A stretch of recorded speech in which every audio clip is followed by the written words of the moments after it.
నమస్తే, welcome to Sunday special debate. సహజంగా ఏ తల్లిదండ్రులైనా ఏం కోరుకుంటారు? పిల్లలు సత్ప్రవర్తనతో మెలగాలని, ఉన్నత విలువలు పాటించాలని, సమాజంలో మంచి గుర్తింపు తెచ్చుకోవాలని కోరుకుంటారు. కానీ దీంట్లో వైసీపీ రూటే సపరేటు అన్నట్టు ఉంది. ఆర్థిక నేరాలు, భూ కబ్జాలు, అక్రమాల్లో ఇలా మొదటి తరం చూసాం. ఇప్పుడు రెండో తరం కూడా తయారయ్యారు. మొదటి తరంగా తండ్రులుంటే ఇప్పుడు రెండో తరంగా కొడుకులు కూడా వచ్చారు. ఉదాహరణకు తీసుకున్నట్టయితే ఇది పెద్దిరెడ్డి కుటుంబంలో కావచ్చు, అటు మిథున్ రెడ్డి కుటుంబంలో కావచ్చు, ముఖ్యంగా వైఎస్ రాజశేఖర రెడ్డి గారి కుటుంబంలో కావచ్చు. ఇలా తండ్రులు కొడుకులు కూడా ఇప్పుడు ఆర్థిక నేర ఆరోపణలతో జైలు పాలవుతున్నటువంటి పరిస్థితి. ఇలాంటి వాళ్ళతో మరి సమాజానికి వచ్చే ఇలాంటి వాళ్ళ వల్ల సమాజం ఏం నేర్చుకుంటుంది? ఇలాంటి వాళ్ళు రాజకీయాలకు అవసరమా? మరి ఈ ఆర్థిక నేర ఆరోపణలో తండ్రి కొడుకుల్లో పోటీ పడుతూ ఉన్న పరిస్థితుల నేపథ్యంలో అసలు వీళ్ళ రాజకీయ భవిష్యత్తు గురించి, అలాగే వీళ్ళు చేసినటువంటి అక్రమాల గురించి మరిన్ని వివరాలు ఈరోజు డిబేట్లో చర్చిద్దాం. మనతో పాటు డిబేట్లో పార్టిసిపేట్ చేసేందుకు స్టూడియోలో ఉన్నారు సీనియర్ జర్నలిస్ట్ సత్యమూర్తి గారు, అలాగే మరో సీనియర్ జర్నలిస్ట్ టీవీ శ్రీనివాస్ గారు. నమస్కారం అండి. నమస్కారం సార్. నమస్తే. సత్యమూర్తి గారు, ఇప్పుడు నేను చెప్పినటువంటి కొన్ని కుటుంబాలు ఇలాంటి వాళ్ళు రాజకీయాల్లో ఉంటూ ప్రజలకు ఆదర్శంగా ఉండాల్సింది పోనిచ్చి ఆరోపణలు, అక్రమాలు చేయడంలో ఆరోపణలు ఎదుర్కొని పోటాపోటీగా జైలుకి వెళ్తూ ఉన్నారు. సో ఇందాక నేను చెప్పినట్టుగా మరి తండ్రి అంటే మరి కొడుకు నుంచి ఏం ఎక్స్పెక్ట్ చేస్తాడు, కొడుకు ఎలా ఉండాలనుకుంటారు, కానీ వైసీపీలో జరుగుతున్నది ఏంటి? వైసీపీ నాయకుల గురించి ఈ సమాజం చూసి భయపడుతున్నది. ఎందుకంటే ఉన్నంతసేపు అధికారంలో ఉన్నంత కాలం భూ కబ్జాలు, ఈ రౌడీయిజం వీటితోటి ప్రజల్ని భయభ్రాంతులకి గురి చేశారు. చాలా చాలా దారుణమైన పరిస్థితుల్లో రాష్ట్రం మొత్తం భయం గుప్పిట్లో ఉండిపోయింది. ఇప్పుడు కూటమి ప్రభుత్వం వచ్చిన తర్వాత ఒక్కొక్కటి చూస్తూ ఉంటే వాళ్ళ కొడుకులు కూడా ఇందులో యాక్టివ్గా వాళ్ళు ఇన్వాల్వ్ చేసి వాళ్ళతోటి అక్రమాలు చేయించి, తప్పుడు కంపెనీలు పెట్టించి, బోగస్ కంపెనీలు పెట్టించి ఆర్థిక నేరాలు ఎలా చేయాలో తండ్రులే కొడుకులకి నేర్పిస్తూ ఉన్నారు. ఇది అసలు వినటానికే చాలా అసహ్యంగా ఉంది, చాలా చండాలంగా ఉంది. సమాజంలో ఇటువంటి వాళ్ళు, అందుకనే సొసైటీ రిజెక్ట్ చేస్తున్నది వీళ్ళని. ఎక్కడా కూడా వీళ్ళు ఈ డబ్బులు అక్రమాలతోటి సంపాదించిన ఈ డబ్బులతోటి, అంటే ధన బలంతో ప్రజలన్నీ బుల్డోజ్ చేసుకుంటూ పోతూ ఉన్నారు. అంటే వీడికి కమిట్మెంట్ ఏమీ లేదు వాడికి. అందుకనే చంద్రబాబు నాయుడు చెప్తుంటాడు, ఇప్పటికే చాలాసార్లు చెప్పాడు, ఇదివరకు పొలిటీషియన్లు ఏదన్నా సందర్భం వస్తే నేరస్తుల సహాయం తీసుకునే వాళ్ళు ఇప్పుడు నేరస్తులే రాజకీయాల్లోకి వచ్చేసారని చెప్తూ ఉన్నాడు. అంటే ఈ నేరాలు చేయటానికి అలవాటు పడ్డ ఈ బ్యాచ్ అంతా కూడా వచ్చి రాజకీయ నాయకులుగా చలామణి అవుతూ ఉన్నారు. వీళ్ళ పట్ల సమాజం మొత్తం అప్రమత్తంగా ఉండాలి. పోలీసు వ్యవస్థ, ముఖ్యంగా పోలీసు వ్యవస్థ అంటే వాళ్ళు ఇంకా పాపభీతి చూడకూడదు. ఇంక వాళ్ళు అంటే పోలీసు వ్యవస్థ చాలా స్ట్రిక్ట్గా ఉండాలి అసలు. ఎందుకంటే మెర్సిలెస్గా ఉండకపోతే వాడు వస్తాడు, వాడి కొడుక్కి మళ్ళీ వాడు ఈ క్రిమినల్ యాటిట్యూడ్ నేర్పుతాడు. ఇప్పటికే మనం చూసాం కదా, రప్పా అంటూ పోస్టర్లు చేయటం, మారణాయుధాలు పెట్టి డ్యాన్సులు వేయటం. అదేదో ఆ పుష్ప సినిమాలో ఒక పాట పెట్టుకొని ఇట్లా కత్తులు పెట్టుకొని డ్యాన్సులు వేయటం. వాళ్ళకి ఆ వీడియో చూసి ఆ వీడియోలో ఉన్న వాళ్ళందరినీ తీసి లకలో పడేయాలి. అంటే ఎంత దారుణమైన మనస్తత్వాన్ని ప్రజలకి అలవాటు చేస్తూ ఉన్నారు. జగన్మోహన్ రెడ్డి అయితే క్రిమినల్స్ తోటే మీటింగ్ పెట్టాడు. వాళ్ళు తాడేపల్లి వాళ్ళ పార్టీ ఆఫీసు ప్రధాన కార్యాలయం, ఆ ప్రధాన కార్యాలయంలో ఎవరితో మీటింగ్ పెట్టిందంటే క్రిమినల్స్ తోటి పెట్టాడు. ఆ క్రిమినల్స్కి చెప్తున్నాడు, మీరు నేరాలు బాగా చేయండి, మీకు మళ్ళీ నెక్స్ట్ ఎలక్షన్లో మీవే టికెట్లు అని చెప్తూ ఉన్నాడు. ఇంక ఏం చేయాలి, ఎట్లా చేయాలి చెప్పండి? ఎంకరేజ్ చేస్తున్నాడు, మీరు జైళ్ళకి వెళ్ళండి, నేను జైలుకి వెళ్ళాను, నన్ను జైల్లో 16 నెలలు పెట్టారు, కానీ నేను సంపాదించిన 1,00,000 కోట్లు నా దగ్గరే ఉన్నాయి. 16 నెలలు కళ్ళు మూసుకుంటే బయటకు వచ్చేసా, నా 1,00,000 కోట్లు నాకు ఉండిపోయినాయి, మీరు కూడా అదే పని చేయండి అని జగన్మోహన్ రెడ్డి డైరెక్ట్గా చెప్తున్నాడు. అట్లా చేసే వాళ్ళనే నాయకులుగా పెట్టుకుంటున్నాడు. మీరు ఒక 2 పేర్లే చెప్పారు, 150 పేర్లు 200 పేర్లు ఉంటాయి అక్కడ. మొత్తం ప్రతి వాడు అదే, వాడు రావడం, వాడి కొడుకుని తయారు చేసుకోవడం, నేరాలు ఘోరాలు, దారుణాలు, ఇవన్నీ కూడా సమాజం గమనించాలి. వీళ్ళతోటి అప్రమత్తంగా ఉండాల్సిన అవసరం అయితే ఉన్నది. డివిఎస్ గారు, ఈ వారసత్వ నేర రాజకీయాలపైన మీ విశ్లేషణ ఏంటండి? అంటే next gen crimes, next gen reforms అంటున్నారు, ఏదో జిఎస్టీ రిఫార్మ్సా నెక్స్ట్ జెన్ రిఫార్మ్స్ అన్నారు. వీళ్ళు నెక్స్ట్ జెన్ క్రైమ్స్ అన్నమాట. అంటే నెక్స్ట్ జెన్ మరి క్రిమినల్స్ ఎలా తయారవుతున్నారు వైఎస్ఆర్ కాంగ్రెస్ పార్టీ. అసలు గమ్మత్తు ఏంటంటే, ఇప్పుడు మీరు చెప్పిన ఇంట్రోలో ఆ కుటుంబాలన్నీ కూడా రాయలసీమ కుటుంబాలు. వైఎస్ రాజశేఖర రెడ్డి, జగన్మోహన్ రెడ్డి, పెద్దిరెడ్డి రామచంద్రారెడ్డి, మిథున్ రెడ్డి, చెవిరెడ్డి భాస్కర్ రెడ్డి, మోహిత్ రెడ్డి, భూమన కరుణాకర్ రెడ్డి, అభినవ్ రెడ్డి. అంటే మొత్తం అక్కడెక్కడ చిత్తూరులోనే 3 తండ్రులు 3 కొడుకులు, అటు నేరాలు ఇటు ఘోరాలు. కడపలో రాజశేఖర రెడ్డి, జగన్మోహన్ రెడ్డి. ఇక వాళ్ళేనా తక్కువ తింది, మేమెందుకు తినకూడదని కారుమూరి నాగేశ్వరరావు, కారుమూరి సునీల్ సునీల్. ఇప్పుడు ఒకళ్ళు కాదు 150 మంది అన్నారు సత్యమూర్తి గారు. అంటే ఇప్పుడు ఒకటి జోగి రమేష్, జోగి రాజీవ, పేర్ని నాని. కొడుకుల పేర్లు భలే గుర్తుపెట్టుకున్నారండి మీరు. అంటే వాళ్ళు ఎప్పటికైనా ఈ సమాజానికి డేంజర్ అని మీరు ముందరే గుర్తించారు. పేర్ని కిట్టు, ఇది పేర్ని నాని, పేర్ని కిట్టు. అంటే వీళ్ళ గమ్మత్తు ఏంటంటే, జగన్మోహన్ రెడ్డి కేవలం నేరాలకే కాదు, వీళ్ళకి సీట్లు కూడా ఇచ్చాడు. తండ్రిని కాదని కొడుకుని మరి ప్రోత్సహించాడు. అక్కడ కిట్టుకి ఇచ్చాడు మచిలీపట్నం. అంటే ఇంకా నువ్వు ముసలోడు అయిపోయావు, నువ్వు నేరాలు సరిగ్గా చేయట్లేదు, పక్కసారి నీ కొడుకు ఇస్తాను, వాడితోటి బలంగా నేరాలు చేయిస్తాను అని. అక్కడ కారుమూరి సునీల్కి ఇచ్చాడు, తండ్రి కన్నా ప్రమోషన్, నువ్వు అసెంబ్లీ చాలు, నీ కొడుకు ఎంపీగా. నెక్స్ట్ ఇక్కడ భాస్కర్ రెడ్డిని ఇక ట్రాన్స్పోర్ట్కే నువ్వు పరిమితంలో, నువ్వు ట్రాన్స్పోర్టర్ జాబ్ బాగా చేయి మనీ లాండరింగ్లో అని చెప్పి కొడుకుని దించాడు ఎక్కడ చంద్రగిరి అసెంబ్లీ. భాస్కర్ రెడ్డినేమో ఒంగోలు పార్లమెంట్కి ఇచ్చాడు. అంటే లిక్కర్ మాఫియా డాన్గా మిథున్ రెడ్డి, ల్యాండ్ మాఫియా డాన్గా పెద్దిరెడ్డి. అసలు ఎలా మాఫియా రాజుగా మారిందంటే ఆంధ్రప్రదేశ్ జగన్మోహన్ రెడ్డి పరిపాలనలో. అసలు ఢిల్లీ వాళ్ళు ఇక్కడికి వచ్చి ఎందుకు మాట్లాడారమ్మా? ప్రధాని మోడీ లేకపోతే అమిత్ షా, రాజ్నాథ్ సింగ్ ఆ రోజు ఎన్నికల ప్రచారంలో ధ్వజమెత్తారు, జగన్మోహన్ రెడ్డి ఒక మాఫియాను తయారు చేస్తున్నాడు, అసలు వైఎస్ఆర్ కాంగ్రెస్ పార్టీ ఒక మాఫియా ఉత్పత్తి కర్మాగారంగా మారింది. అంటే ఎన్ని వందల వేల ఎకరాలు భూ కబ్జాలకు పాల్పడ్డారు. చెవిరెడ్డి భాస్కర్ రెడ్డి ఒక 6 డొల్ల కంపెనీలు, ఒక తుమ్మలకుంట ఒక డోర్ నంబర్ అడ్రస్ పైన, అటు డ్రైవర్ల పేరు మీద, ఇటు పిఏల పేరు మీద, బంధువుల పేరు మీద కంపెనీలు. అదేమంటే మా బతుకు తెరువు అంటారు. పెద్దిరెడ్డి రామచంద్రారెడ్డి కుటుంబం పేరు మీదే 236 ఎకరాలంట.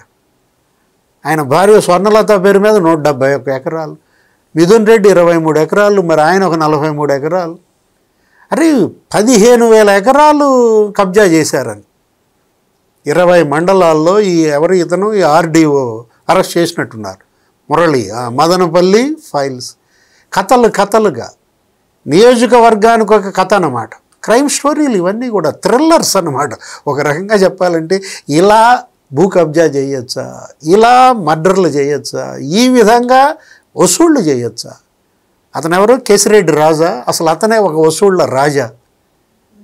12% కమిషన్లు, 20% కమిషన్లు. అసలు ఏం జరిగింది అసలు ఆంధ్రప్రదేశ్లో? అప్పుడేమో క్విడ్ ప్రోకో 1.0 అన్నారు. ఏదది? రాజశేఖర్ రెడ్డి, జగన్మోహన్ రెడ్డి జైలుకి వెళ్ళాడు 16 నెలలు. బయటకు వచ్చి ముఖ్యమంత్రి ఏమన్నాడు? నేను జైలుకి వెళ్ళా కాబట్టి నన్ను జనం ముఖ్యమంత్రిని చేశారు, మీరు కూడా మంత్రులు అవుతారు, మీరు కూడా నాలాగా బ్రహ్మాండంగా జనం నెత్తిన పెట్టుకుంటారు. అంటే గమ్మత్తు ఏంటంటే దోచేశారు, ఆ డబ్బునే జనానికి పంచారు, ఓట్లు కొన్నారు, మళ్ళా అధికారంలోకి వచ్చారు, మళ్ళా దోపిడీ. నెక్స్ట్ జనరేషన్ దోపిడీ, ఇది నెక్స్ట్ జనరేషన్ కబ్జాలు. అంటే జనం ఇలాగే వదిలేస్తారా? ఇక ఈ అచ్చోసిన ఆంబోతుల్ని సమాజం మీదకి వీళ్ళని వదిలేయడం వల్ల ఏం జరుగుతోంది? మీకు విషం తాగిస్తున్నారు, మీ రక్తం జలగల్లాగా పిండేస్తున్నారు, ఆ రక్తంతో మళ్ళీ ఓట్లు కొంటున్నారు. మొన్న అదే కదా సిట్టు బయట పెట్టింది ఏంటి? ఆ మద్యంలో దోచిన సొమ్ముతో వీళ్ళు సిద్ధం సభలు పెట్టారు, ఓట్లు కొన్నారు. చెవిరెడ్డి భాస్కర్ రెడ్డి ఈ డబ్బంతా మన ఓట్లు కొనుగోళ్ళకి ఖర్చు పెట్టారని, జగన్మోహన్ రెడ్డి ఆ సభలకి జన సమీకరణకి వాడారని ఈడీ కూడా ఇవాళ నిర్ధారించిన దీంట్లో సమాజం అప్రమత్తం కావాలి. జనం ఇవాళ చైతన్యం కనుక పొందకపోతే ఏం జరుగుద్ది? ఇప్పుడు సెకండ్ జనరేషన్ క్రిమినల్స్ తయారయ్యారు, వచ్చి పడ్డారు. ఇక రాబోయే జనరేషన్లకు కూడా మీరు ఇలాగే దాసోహం చేస్తారా? ఎంతమంది క్రిమినల్స్ని మీరు తయారు చేస్తారు? వీళ్ళు ఇవాళ పాలకులై అసలు ఆ ఏఎస్ఎల్ని క్రిమినల్స్ని చేస్తున్నారు, ఐపీఎస్ఎల్ని క్రిమినల్స్ చేస్తున్నారు. అంటే ఏంటి అసలు ఇది ఆంధ్రప్రదేశా, నేరప్రదేశా? ఇప్పుడు మొన్న ఇచ్చిన తీర్పు ఒక గుణపాఠం కాదని మనం అనం. ఏది గత ఎన్నికల్లో ప్రజలు విసిగి వేసారిపోయారు. ఈ దోపిడీ, ఈ ఫస్ట్ జనరేషన్ దోపిడీ లేకపోతే సెకండ్ జనరేషన్ దోపిడీకి ఇసిరవతలు కొట్టారు. 151 సీట్లతో మరి నెత్తిన పెట్టుకున్నాళ్లే నాలుకేసి కొట్టారు 11 సీట్లకి. ఈ చైతన్యం గత ఎన్నికలకే పరిమితం కాకూడదు. ఇదేంటి? ఇదేదో ఒక ఎన్నికకి మనం ఇలా చేసామంటే మళ్ళీ అతను ఏమంటున్నాడు? కళ్ళు మూసుకోండి, ఇంకో 3 ఏళ్ళు వస్తాయి అంటున్నాడు. ఇప్పుడు కన్ను మూసుకుంటే మరి 2 ఏళ్ళు అయిపోయింది, ఇంకా 3 ఏళ్ళు ఎంతసేపు? 3 సార్లు కన్ను మూసుకోండి అంటున్నాడు. నిజంగానే జనం గనక కన్ను మూసుకుంటే ఏం జరుగుద్ది? థర్డ్ జనరేషన్ క్రిమినల్స్ కూడా తయారవుతారు. ఇప్పుడు మిథున్ రెడ్డి ఇవాళ లిక్కర్ మాఫియా డాన్ అన్నావు, రేపొద్దున అతను కొడుకు వస్తాడు, అతను ఇంకో మాఫియా డాన్ అవుతాడు. ప్రజలు మేల్కోవాలి. ఇదేంటిది? ఇది వారసత్వం కాదు, రాజకీయం వారసత్వం కాదు. ఈ నేర వారసత్వ రాజకీయాల పైన ఇవాళ ప్రజలు మేల్కోకపోతే సమాజం, మీరే చెప్పారు ఏంటి, పెనుముప్పు. దీన్ని మరి అడ్డుకట్టేయాల్సింది వీళ్ళ యొక్క సరైన గుణపాఠం వీళ్ళకి చెప్పాల్సింది ఎవరు? జనమే చెప్పాలి. మనం అన్ని కుటుంబాల గురించి మాట్లాడుకొని జగన్మోహన్ రెడ్డి కుటుంబం గురించి మాట్లాడకపోతే జగన్మోహన్ రెడ్డి ఫీల్ అవుతాడు. ఎందుకంటే ఈ విష వృక్షం అదే కదా అసలు. అది ఇప్పుడు జగన్మోహన్ రెడ్డి తమ్ముళ్ళు అందరూ కూడా ఇందులోనే ఉన్నారు, ఇదే పనిలో ఉన్నారు. ఒక ఆయన వైఎస్ అనిల్ రెడ్డి, విక్రాంత్ రెడ్డి, విక్రాంత్ రెడ్డి, వీళ్ళందరూ కొడుకు సుబ్బారెడ్డి, వీళ్ళందరూ జగన్మోహన్ రెడ్డి బ్రదర్స్. సునీల్ రెడ్డి, సునీల్ రెడ్డి, వైఎస్ సునీల్ రెడ్డి, వీళ్ళందరూ బ్రదర్స్ అన్నమాట. అంటే జగన్మోహన్ రెడ్డికి కొడుకులు లేరు కాబట్టి తమ్ముళ్ళని ఇంట్రడ్యూస్ చేశాడు. అంటే తామర తంపరా, నేర తంపరా, వాళ్ళని తీసుకొచ్చి వాళ్ళందరూ ఇప్పుడు వైఎస్ అనిల్ రెడ్డి ఈ రోజున ఈ మొత్తం మద్యం డబ్బులన్నీ తీసుకెళ్ళి రాజకేశ్ రెడ్డి తీసుకెళ్ళి ఎవరికి ఇచ్చేవరా నువ్వు అంటే వైఎస్ అనిల్ రెడ్డికి ఇచ్చాడు. ఇంకొక ఆయన సునీల్ రెడ్డికి, ఆయనకి మొత్తం కంపెనీల్లో మొత్తం ఆయనదే మెజారిటీ వాటా. ఆ తర్వాత మరి జగన్మోహన్ రెడ్డి తర్వాత వారసులు ఎవరు అంటే ఇప్పుడు భారతిరెడ్డి పేరు కూడా వినపడుతూ ఉన్నది ఈ మద్యం కేసులో. ఆమె డైరెక్టర్గా ఉన్నారు ఈ కంపెనీ. ఆమె ఈ కంపెనీలు ఈ రక్తపు డబ్బుతోటి పెట్టుబడులు పెట్టి స్థాపించిన కంపెనీల్లో ఆమె డైరెక్టర్గా ఉంది. అంటే అసలు ఏంటి నేరాలు చేయటానికే వీళ్ళు పుట్టినట్టున్నారు. పుట్టారు, రాజకీయాల్లోకి వచ్చి చావటం ఏంటి? ఈ రాజకీయాలని కలుషితం చేయటం ఏంటి? ప్రజల జీవితాలని ఛిద్రం చేయటం ఏంటి? ఎంత దారుణమైన పరిస్థితుల్లో, ఇటువంటి దారుణమైన పరిస్థితుల్లో ఉన్న వాళ్ళని సపోర్టు చేసే క్రిమినల్స్ కూడా ఉన్నారు. అది ట్రాజెడీ. అయితే ఒక పార్టీలో ఒక స్కామ్లో ఇంతమంది ఇన్వాల్వ్ అవ్వడం అసలు ఏ దేశంలోనైనా ఏ రాష్ట్రంలోనైనా ఎలాంటి పరిస్థితి ఉందంటారా? ఎందుకు ఒక్క జగన్మోహన్ రెడ్డి గారి హయాంలోనే ఈ విధంగా జరిగింది? ఏ రాష్ట్రంలో లేదు, నాకు తెలిసి ఏ రాష్ట్రంలో లేదు. బీహార్లో లాలూ ప్రసాద్ యాదవ్ కుటుంబం వాళ్ళందరూ, ఆ కుటుంబంలో ఉన్న వాళ్ళందరూ రాజకీయాల్లోనే ఉన్నారు, కానీ ఇంత దారుణంగా లేదు అసలు. లేదు, వాళ్ళ పని వాళ్ళు చేసుకుంటూ ఉంటారు. వాళ్ళ పని ఒక కొడుకు అయితే ఏదో ఒక మహిళతోటి సంబంధాలు పెట్టుకున్నాడని చెప్పి వాడిని తీసేశాడు పార్టీ నుంచి లాలూ ప్రసాద్ కానీ యాదవ్. జగన్మోహన్ రెడ్డి గారు దేశంలో ఏ రాష్ట్రంలో జరిగినటువంటి పారదర్శక పాలన మా 5 ఏళ్లలోనే జరిగింది. ఎక్కడ అవకతవకలకి తావు లేకుండా డిపిటి ద్వారా నేరుగా ఖాతాల్లోకి బటన్ నొక్కి డబ్బులు వేసాము, అంత పారదర్శకంగా మేము పరిపాలన చేశాము అని చెప్పి జగన్మోహన్ రెడ్డి గారు అంటున్నారు. మరి ఈ బయటపడుతున్నటువంటి స్కామ్లన్నింటినీ ఏమనుకోవాలంటారు? మరి కృతయుగం, ద్వాపరయుగం, త్రేతాయుగం అన్నీ ఏ యుగంలో అయినా ఈ నేరాలు చేసేవాడు ఎప్పుడైనా బయటకు వచ్చి నేను నేరం చేశానని ఒప్పుకున్నాడా? ఎవడు ఒప్పుకోలే. నేరాలు చేశానని ఒప్పుకుంటాడా ఎవడన్నా? రావణాసురుడు ఉన్నాడు, ఆయన పెద్ద శివభక్తుడు. అబ్బో మామూలు పూజలు చేయడు ఆయన. అసలు ఆయన ఏంటి, ఆయన అట్ట గాలి వీయి అనగానే వీయాలి, వర్షం పడు అనగానే పడాలి, పంచభూతాలనే శాసించాడు. కానీ ఎన్ని ఘోరాలు చేశాడు, ఎన్ని నేరాలు చేశాడు.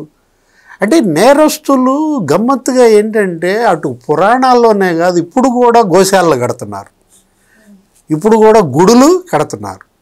భూములు ఆక్రమిస్తారు, మఠం భూములు, అక్కడ గుడి కడతాడు, అక్కడ ఒక గోశాల పెడతాడు. నువ్వేం చూస్తావు? నేనైతే ఆక్రమించిన మఠం చూస్తా, భూమి, నువ్వైతే గుడి చూస్తావు. గోశాల పెట్టాడండి మంచివాడు కదా అంటావు. ఇప్పుడు అన్నావు కదా, జగన్మోహన్ రెడ్డి మంచివాడు కదా, 2,30,000 కోట్లు బటన్లు నొక్కాడు కదా అంటే ఆయన సొమ్ము. ఆయన సొమ్ము ప్రకటించాడు, బుడమేరు వరదలకి ₹1,00,00,000. అంటే తెలంగాణ మిగిలింది పంచాడు. ఇదే ఇక్కడే మేల్కోవాలి, ప్రజలు ఇక్కడే చైతన్యవంతులు కావాలి. ఏది ఇవాళ వీళ్ళు పంచేది, వీళ్ళు మనకి పంపిణీ చేసేది వాళ్ళ కష్టార్జితం కాదు, మంది మీద దోచిన సొమ్ము. పొట్టు మాత్రం మీకు పంచిపెడుతున్నారు, పప్పులు మాత్రం వాళ్ళు తింటున్నారు.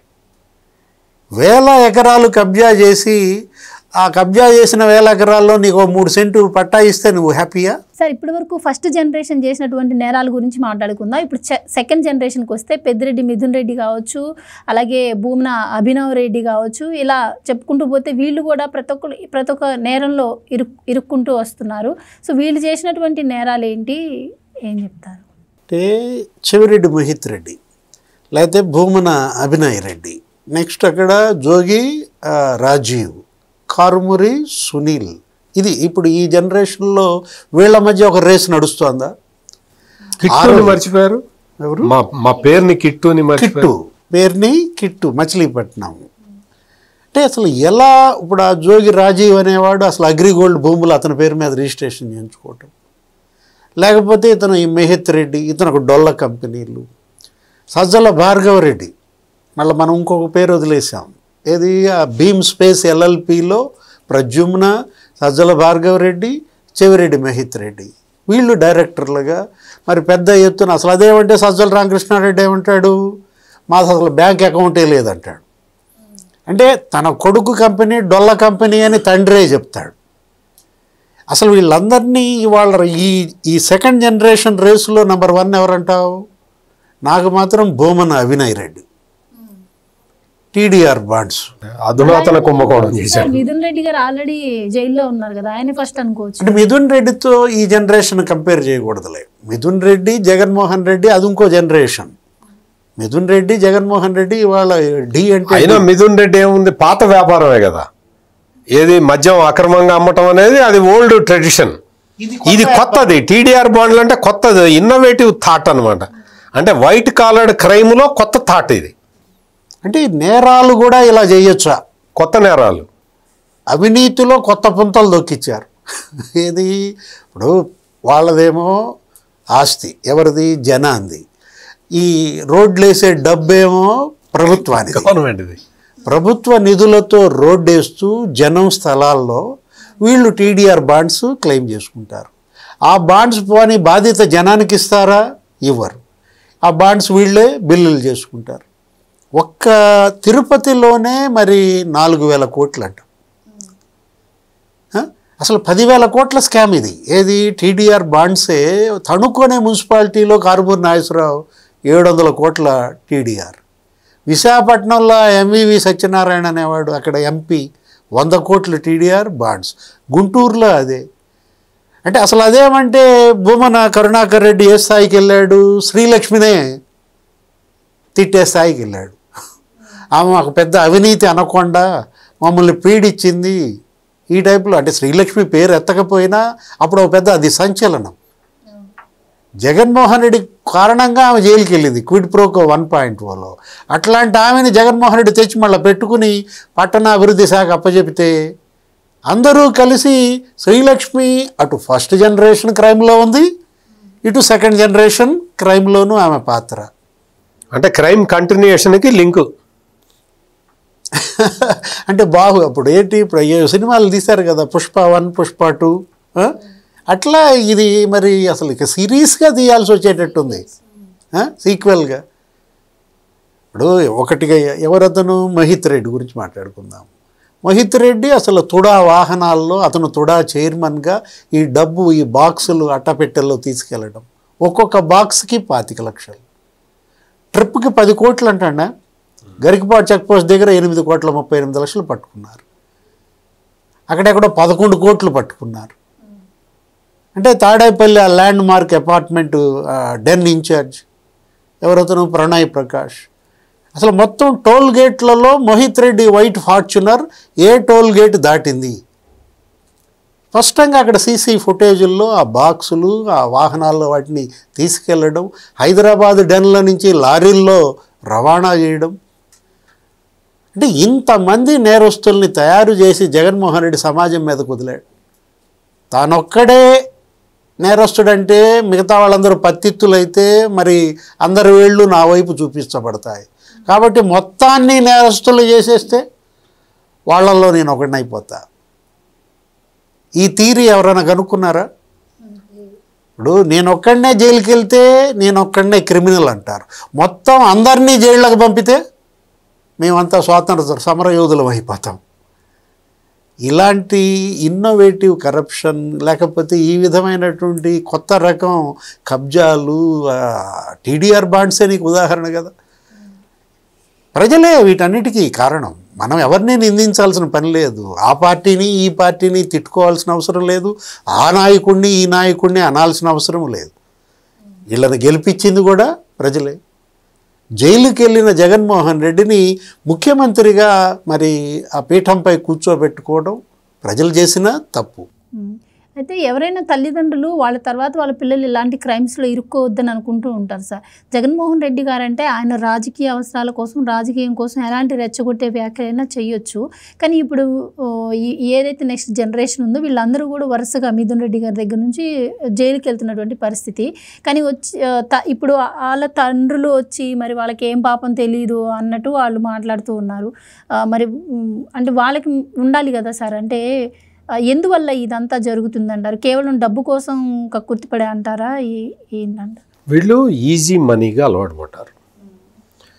ఎవరైనా డబ్బులు సంపాదించాలంటే ఉద్యోగం చేయాలి, లేకపోతే వ్యాపారం చేయాలి, లేకపోతే వ్యవసాయం చేయాలి. వ్యవసాయంలో ప్రకృతి వైపరీత్యాలు వస్తే మొత్తం వాషౌట్ అయిపోతుంది. వ్యాపారంలో ఏదైనా పొరపాటు జరిగితే మొత్తం లాస్ వస్తుంది. ఉద్యోగం కరెక్ట్గా చేయకపోతే ఉద్యోగం పోతుంది. అందుకని బెస్ట్ అవైలబుల్ ప్రాక్టీస్ ఏంటి అంటే కరప్షన్ చేయటం. ఆ కరప్షన్ చేయటానికి ఏముండాలి? ఇదివరకు అయితే ఒక రాజకీయ నాయకుడితో పరిచయం ఉండాలి. పరిచయం ఉంటే ఏదో ఆడికి కొంత ఇచ్చి వీడు కొంత తీసుకునే నేరం జరిగేది. ఇప్పుడు ఏమైంది? జగన్మోహన్ రెడ్డి వచ్చిన తర్వాత నేరాలని అప్డేట్ చేశాడు.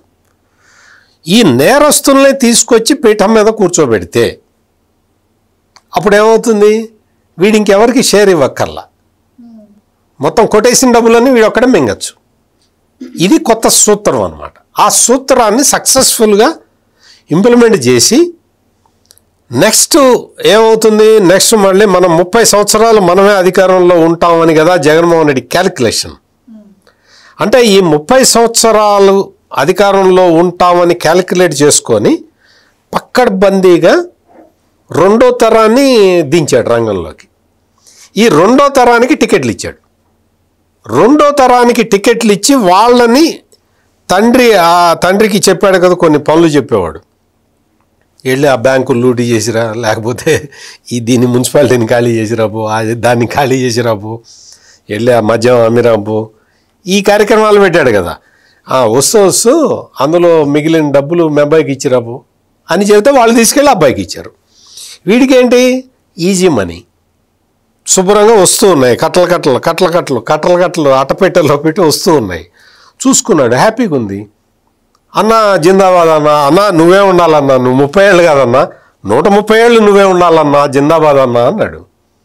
నాశనం అయిపోయింది ఎవరు? ప్రజలు, వ్యవస్థ.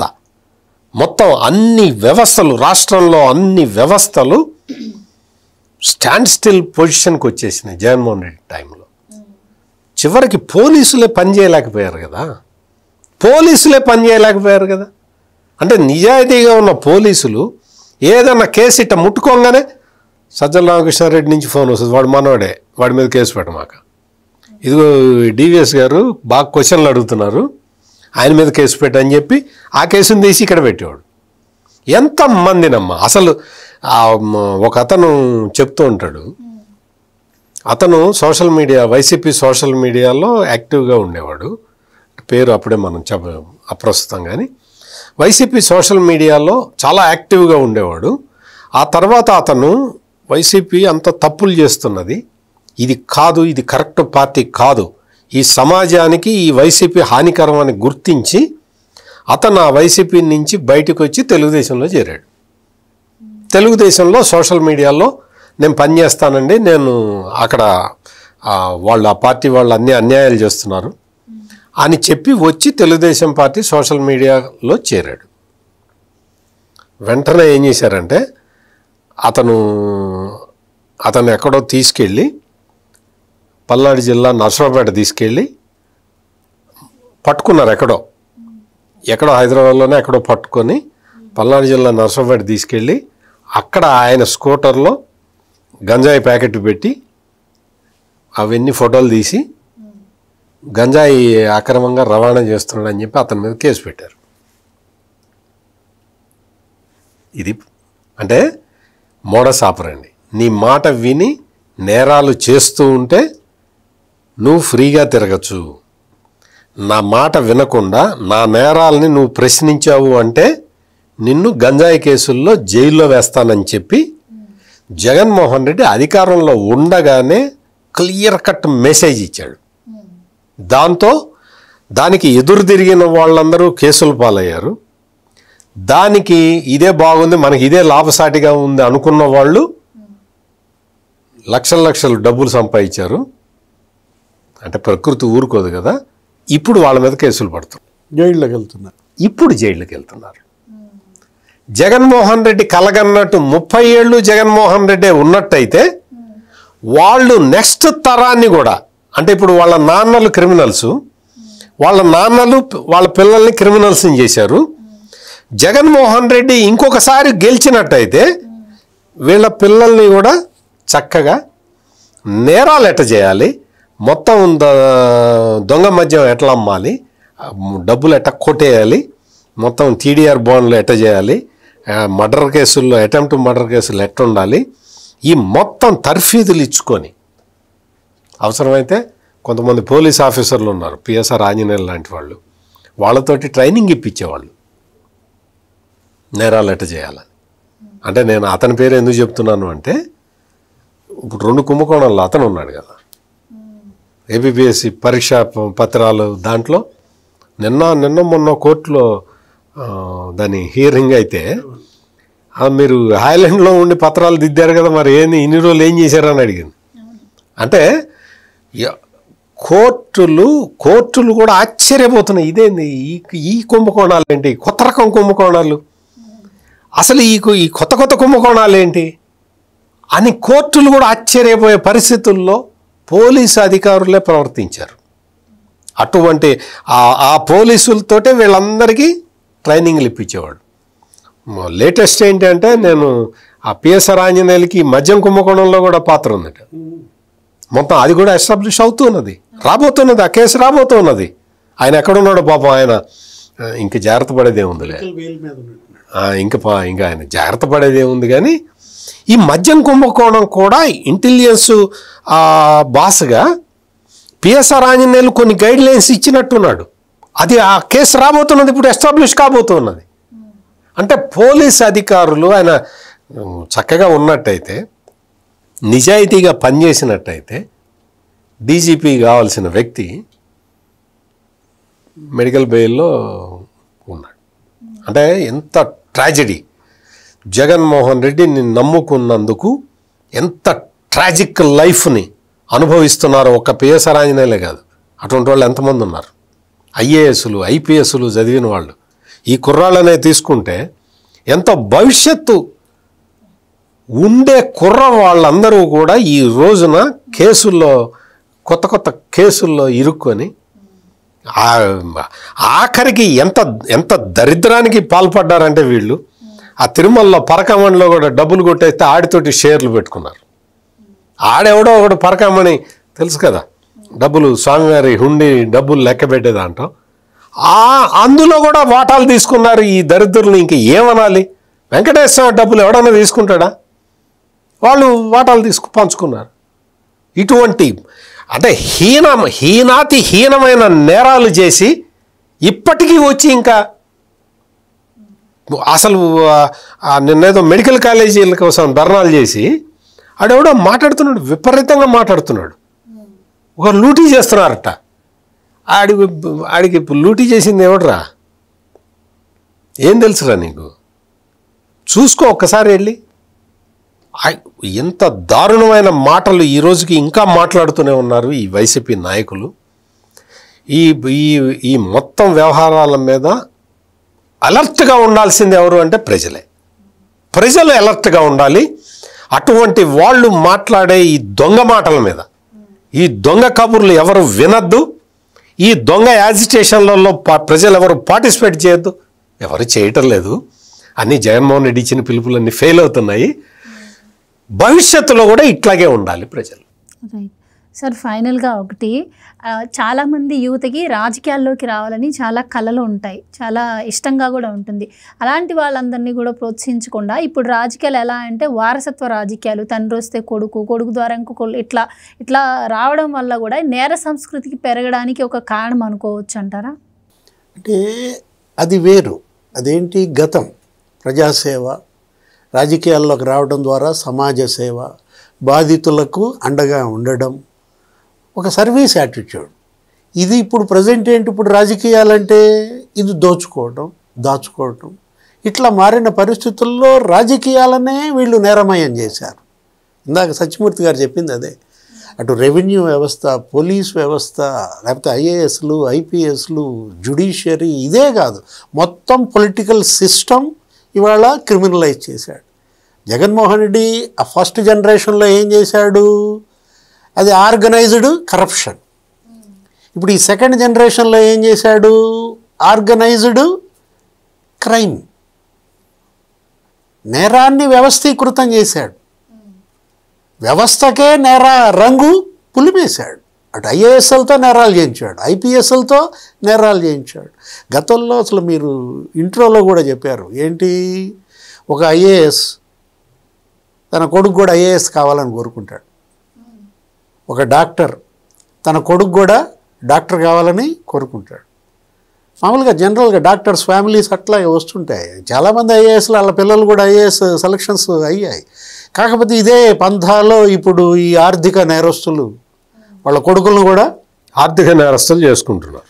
అంతే కదా. ఈ కబ్జా కోరులు వాళ్ళ కొడుకులను కూడా కబ్జా కోరులుగా మారుస్తున్నారు. ఈ కిల్లర్స్, ఏది సుపారీ గ్యాంగ్, వాళ్ళ బిడ్డలను కూడా కిల్లర్స్గా, సుపారీ గ్యాంగులుగా మారుస్తుండటం పట్ల ఇవాళ సమాజం అప్రమత్తం కావాలి.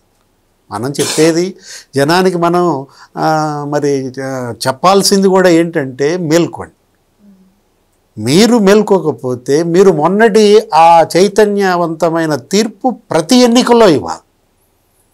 అప్పుడే ఇది కంట్రోల్లో ఉంటుంది. మావటీలు కావాలి. ఎవరు?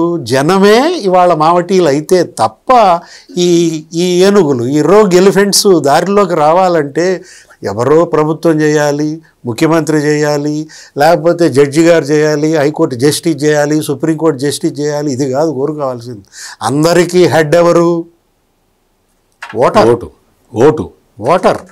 ఆ ఓటర్, ప్రతి ఓటరు ఒక మావటి అయితే తప్ప ఈ రోగ్ ఎలిఫెంట్స్ దారిలోకి రావు.